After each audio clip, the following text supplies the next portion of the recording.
आई वडिलांचा सुद्धा विचार करत नाही.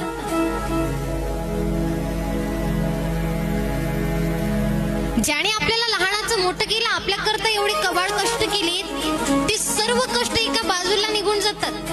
आणि ती मुलगी, तो 2 दिवसाचा आलेला मुलगा त्याच्या प्रेमामध्ये एवढी पागल होऊन जाते की त्याच्यासोबत ती पडून जाते. आई वडिलांचा विचार तिला येत नाही.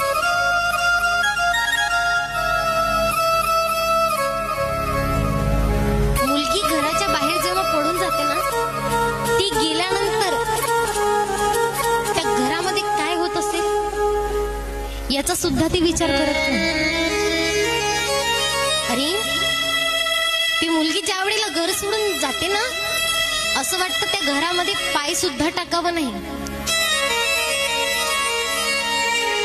ज्या वेळेला एखादा मनुष्य मरण पावतो आणि त्याचं प्रेत घरामधून उचलून नेतात ना, त्यावेळेला त्या घरामध्ये जसं वातावरण होतं तसंच वातावरण त्यावेळेला होत असतं. आई वडील रडत असतात